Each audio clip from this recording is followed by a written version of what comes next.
could be counted upon for aid. Duh. Beth, try the phone to the engine. Hello? Hello? Nobody's answering! We're trapped! We're all gonna die! Is everybody here really that gullible? Yeah, Chris just happens to croak right here in front of us, and we can't reach anybody? He's probably not even dead. I only watched when you guys had to jump out of a plane. You guys were in that episode. Doesn't anyone remember that there was no plane? Oh, she's right. I guarantee the crew is just shaking the train car, and the window view is a holographic projection. This is obviously all make-believe. Listen, I'm obviously a little old for make-believe, but Courtney is not somebody I would have had over to my pretty pretend palace. Ever. She'd always want to be the daddy, the doctor, and the prime minister of all my dolls. And they won't like that one bit. I mean, wouldn't, if I still played with them, which I don't. Okay, everybody, we've got to chill out and get back to the studio, which will happen most effectively when I tell the producers that this violates my contract. No bars? How does my PDA have no bars? Well, I'm gonna draw Chris's shadow outline thing just like they do in the movies. Why do they do that anyway? Do we color it in later or something?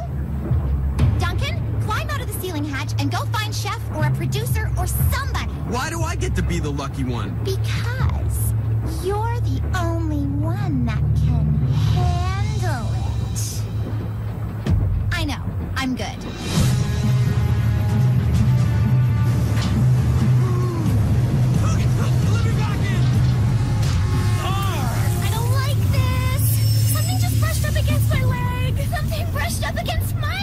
I keep brushing up against things that feel suspiciously like legs. Yeah, it's a real train, and I won't be going back out there again. If this is real, and if we're really stuck in this car, then somebody here must be the murderer. Oh, can't you be serious? I am. What is more serious than a murder? Chris's body's gone! He's disappeared! The aliens got him! You're all idiots. This is a setup. Duncan, go check to see if he's in one of the other cars. I'm going to do something productive too, and find out who done it before it gets too late. I don't want to get murdered in my sleep. I don't want to get murdered either.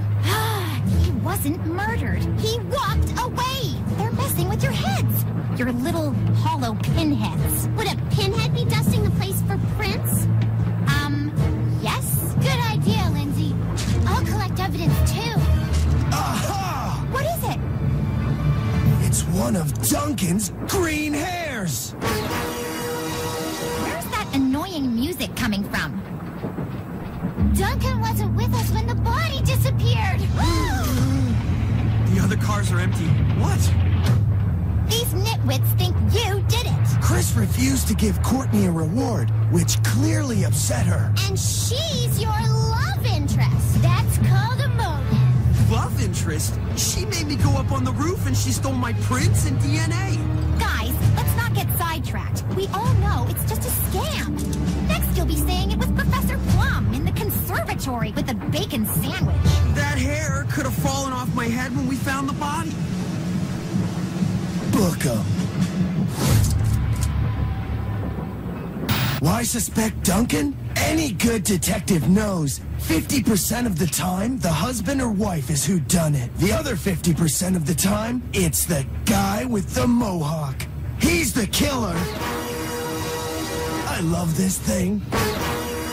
I'll get us back to set, and then you'll be cleared. Just hang in there. This feels a little too familiar for comfort. I'm sorry the others won't listen to me. They keep listening to... We should be looking for other clues just in case. We still have to figure out how Chris died. Can you die if somebody poisons your hair gel? Because he uses a lot of that. Oh, blah, blah, blah, blah. This is the same person who thought Chris was buried alive. Doesn't it make more sense to help me try to get us off this train? If I do, can I still use this? Yes.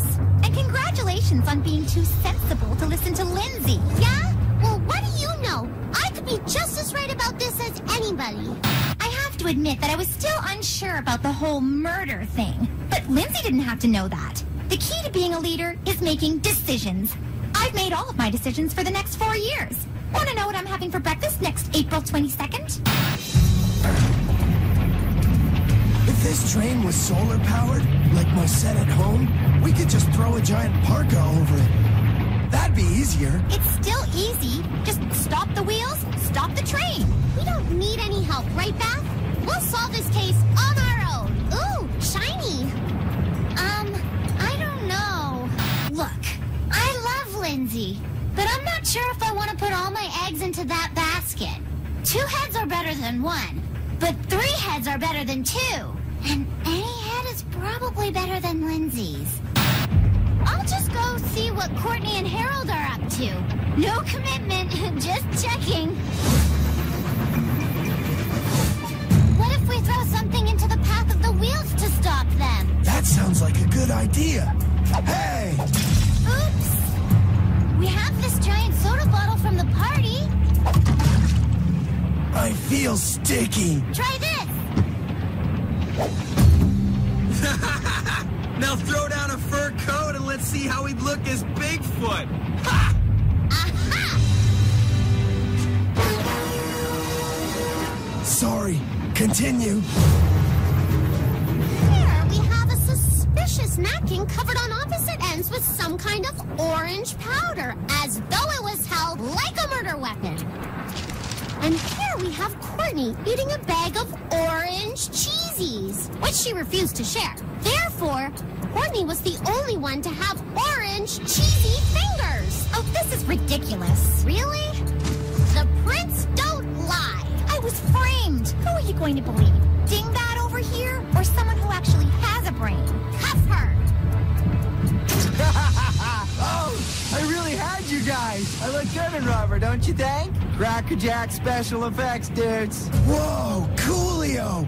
How do I get a rubber Harold? Threaten to quit your hosting job unless they give you an extra big budget to psych the kids out. I was not psyched out. I knew. Nonetheless, the winner of today's reward challenge is the person who solved the crime. And that person is Detective Lindsay. I prefer Detective Lindsay, her hotness. No! This isn't fair! I won 2 portions already. I was the one who knew you weren't dead. She couldn't even tell the difference between a human being and a rubber dummy. Besides, I didn't do it. I'm innocent. They all say that. The reward that Lindsay will be enjoying tonight is a night at the movies with a friend of her choice. Oh, it's been so long since I've been to the movies. Sorry that we all accused you. Happens all the time. No probs. Want to go to the movies with me? It's not badminton, it's goodminton. Heck, it's greatminton. So, Yeah? oh, nothing. This should be good, huh? Yeah. I really should have brought Beth. At least we'd have something to say to each other. But it was a good strategistical, logical move. Because it messed with Courtney's head. This is not fair. How can I be mad at Lindsay? Watching Courtney be jealous was the best. Especially when she tried to pretend she didn't care. Who cares? Not me. I couldn't care less. Not if I tried to care less. I do not care. I gotta tell you, it's great to be able to share some quality time with someone who really gets me. Popcorn? No? Really though, it's a relief to be with someone I actually like. And you've got the most adorable nose. Oh! Hey! You're here! Well,